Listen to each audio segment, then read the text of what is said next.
lagi di kelompok 3 mata kuliah manajemen pendidikan yang sekarang berada di Min Salatiga. Kami di sini akan melakukan observasi dan wawancara. Yuk ikuti kami.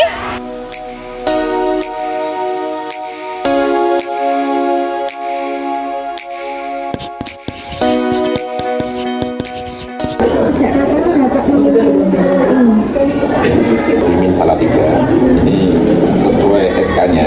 SK-nya itu mulai tanggal 2 Oktober 2017.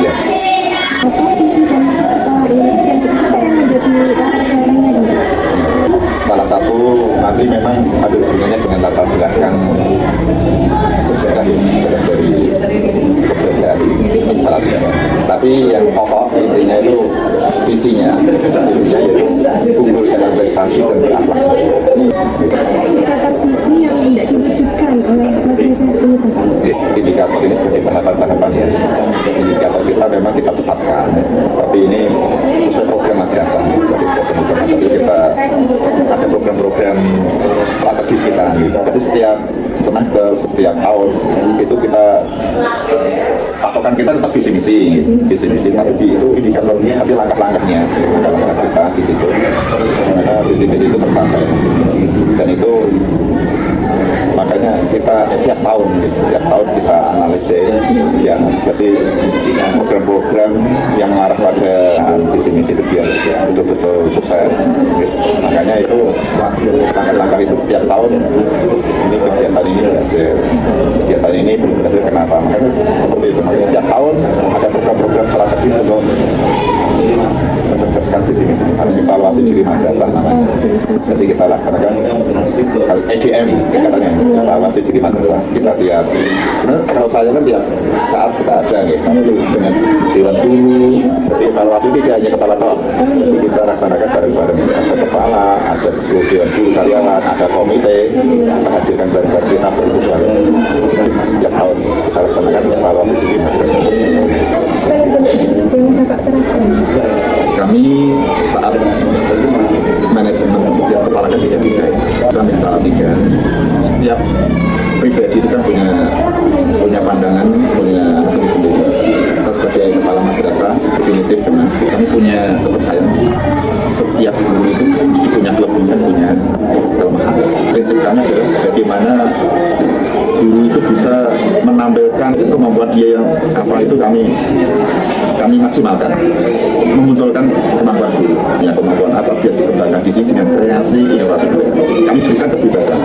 Jadi ini kita lebih condong di bidang apa, makanya biar dikembangkan kreasi, berinovasi, dan kami hanya mereka biar berkembang sendiri, kami hanya mengawasi. Biar mereka juga berkreasi, kalau perlu ada menghadirkan narasumber apa untuk seluruh guru-guru berpunya kapasitas siap. Kemungkinan yang Kami memang kalau bisa memang kami jadi kami yang depan ya, namanya pemimpin nggak bisa ada teladan itu tentang semuanya, tentang dedikasi seorang kepala. Jadi bisa teladan buat bisa teladan buat anak-anak itu dari segi ucapan, dari tingkah laku, seperti itu. Prestasi madrasah, kalau ada anak berprestasi itu yang utama kami apresiasi utama kepada siswanya, kami beri apresiasi orang tua yang besar. sekarang ini diterapkan Bapak dan administrasi apa kendalanya? Kita sudah menerapkan kurikulum IKN di awal madrasah. Kita sudah IKN khusus yang kelas 6 ada kembali ke kelas untuk pelaksanaan ujian. Pertama ada kurikulum apakah yang sekarang menjadi pedoman Bapak dalam mengajar? Untuk pendidikan. Kemudian yang kedua, bagaimana persiapan Bapak dalam melaksanakan pembelajaran? Kalau selaku guru, tentunya Kita pertama menganalisis sebelum ada dimulai JJ, kemudian direkam di ATP, kemudian dibuat modul belajar. Kalau dari sebagai segi kurikulum kita mempersiapkan KSOP kurikulum operasional satuan pendidikan. Ini dibuat secara bersama-sama dengan Bapak Kepala Sekolah, Bapak Kepala Madrasah, kemudian dengan guru-guru yang lain, tentunya bisa menentuh visi dan misi yang sudah kita canangkan. Kemudian yang ketiga, apa bentuk rencana pembelajaran yang harus disiapkan Bapak dalam sebelum mengajar? Untuk rencana pembelajaran berupa modul ya. Modul. Kalau dulu kan RPP, karena kita sudah menggunakan kurikulum TIKAM kan, untuk persiapan belajarnya menggunakan TIKAM buat menyusun modul. Kemudian yang keempat, apa permasalahan yang dihadapi terkait pembuatan rencana pembelajaran? Masalah yang kita hadapi kaitannya dengan media yang perlunya perlu kita siapkan, karena perubahan kurikulum dari dulu kurikulum Satuan pendidikan Petilas. kemudian berubah menjadi kurikulum merdeka. Itu ada perubahan yang sangat signifikan, utamanya untuk persiapan kita, kemudian media pembelajaran, kemudian waktu yang tersedia juga berbeda, karena itu selain ada pembelajaran yang kita siapkan lewat modul, dan nanti ada kegiatan P5 yang kita laksanakan biasanya pada akhir semester. Jadi, karena kita menggunakan sistem blok, jadi kita akan 2 bulan sebelum semester berakhir. Kemudian yang pertanyaan terakhir, apa permasalahan yang dihadapi oleh Bapak dalam pelaksanaan pembelajaran? Ya, jadi semua dari kita, karena pembelajaran Merdeka Belajar itu harus memahami individu masing-masing anak nih. Ini perlu adanya pembelajaran yang terdiferensiasi perbedaan siswa satu dengan yang lain, kemudian bakat minat siswa yang berbeda. Benar, kita bisa menganalisis kemudian mengelompokkan, dan nanti pembelajaran memang benar-benar dengan bakat minat siswa. Kita termasuk nanti kaitannya dengan ekstrakurikuler, itu juga dengan kelas. Kemudian termasuk kelima dalam rangka untuk mendorong siswa sesuai dengan bakatnya masing-masing. Pertama, jadi bagaimana strategi Ibu dalam menghadapi karakter siswa sama kemampuan siswa yang sangat beragam, Bu? Untuk menghadapi siswa yang begitu banyak cara menerima pelajarannya, cara berpikirnya, kita mencari metode yang sesuai dengan pembelajaran yang kita sampaikan. Selain metode yang kita sampaikan sesuai dengan pembelajaran, kita juga mempersiapkan media yang nyata sebagai acuan untuk mempermudah atau biar anak-anak tertarik dan mudah memahami tentang belajar. Pertanyaan selanjutnya, bagaimana proses penilaian yang dilakukan oleh Ibu dan apa masalah yang dihadapi dalam melakukan penilaian?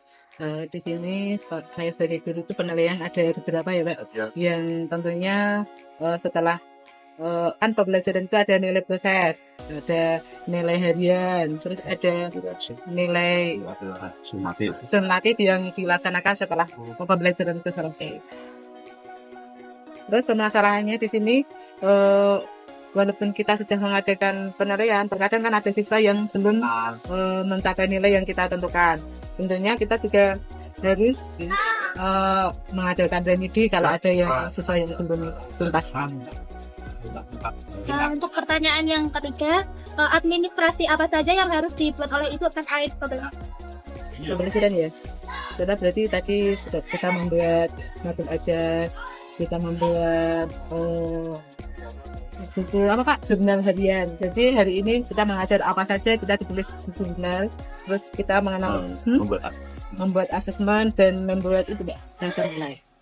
Jadi pertanyaannya selanjutnya, administrasi apa saja yang harus dilaksanakan oleh ibu untuk di luar kegiatan pembelajaran? Administrasi ekstra. Kalau kita sebagai guru juga sebagai guru BK, kalau ada siswa yang kurang, kan ada siswa yang baik, ada yang banyak, ada juga yang kurang baik. Kita dibimbing agar menjadi lebih baik. Ini untuk pertanyaan terakhir Bu, bagaimana sistem pengawasan dan penilaian terhadap kinerja? Kinerja siapa? Ini Pak Kepala sih. Ya, kita diawasi oleh Pak Kepala. Jadi ada supervisi. Jadi setiap 3 bulan ada supervisi dari Pak Kepala. Biasanya kita dari mengajar, persiapan mengajar sampai penilaian di pesan. Jadi Bapak semua jadi ada Bisa dua. dan ada penilaian kinerja guru yang namanya PKG Ada di kantor. setiap setengah tahun kali sebenarnya, jadi laporannya 1 tahun sekali. PKG. Penilaian Penilaian kinerja. Literasi yang Di luar tadi. termasuk literasi yang digunakan untuk ekstrakurikuler, kemudian BK, kemudian membantu kegiatan UKS. Kalau boleh tahu ekstrakurikuler di sini Pak ada apa aja ya Pak? Ekstrakurikuler Yang pertama pramuka, wajib drum band. dan Itu ya wajib tapi untuk kelas 45. Terus MTQ, TK, tari, pencak silat, terus catur, banyak Pak. Rebana, ada lagi apa Pak namanya? Voli, banyak. Itu semua dari pelatihnya dari guru sini semua atau Ada yang dari sini. Contohnya tari kan tidak semua itu kan bisa lemah mulai. Kita mengundang Dan pencak silat kan juga mengundang dari luar. Jadi pendampingnya dari guru sini, pelatihnya dari tari juga sama. Pelatihnya dari luar, pendampingnya dari soalnya pramuka. dari sini. Kemudian Tiki kebetulan di sini Ada juga yang sudah yang melatih MTQ dan selama itu SDM-nya ada, sumber daya manusianya yang menjadi pelatihnya ada, kita langsung. Tapi kalau seperti silat yang tidak semua bisa. kita mengundang dari Dan harus silat.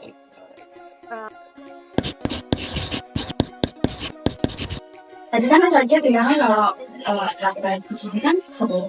Nah, kira-kira apa aja sih ekstrakurikuler di sana ini? Kalau yang paling populer itu ada menari, sepak bola, sama voli. Untuk yang kurang diminati, ya ada minatnya tapi sedikit itu kayak catur, sama lupa. Kalau Mas Raja sendiri mengikutinya ekstra. Kalau saya mengikutinya ekstra kuliah sama kuliah. Terus ekstranya dari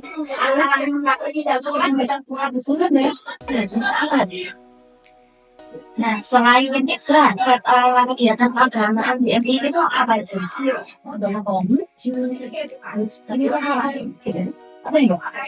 Kalau ngaji pasti ada, IMOA juga ada, Bakalan G30 juga ada. Itu menjadi kegiatan wajib ya? Untuk masih aku dan Mas Raja sama Mbak Hera itu pernah mengikuti lomba apa? Saya pernah mengikuti lomba pidato tingkat terbuka, tingkat nasional juga pernah. Yang tingkat nasional juara 2, yang tingkat kota juara 1. Untuk Mbak Bella sendiri,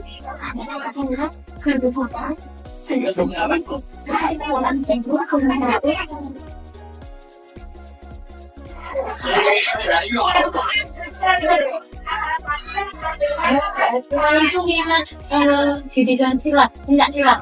Padahal kan biasanya itu kan kalau wanita itu identitasnya itu sebenarnya kayak yang wedding atau menari, nggak silat.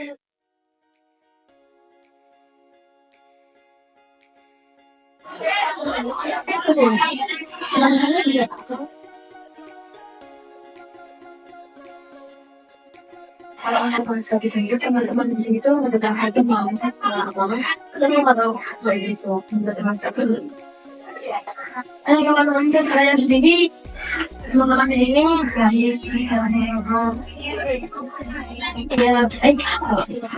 dari sini kan nggak gimana. Teman-teman kejadian apa biasanya itu kan kalau anak cewek kan kebanyakan kan kayak gede-gede.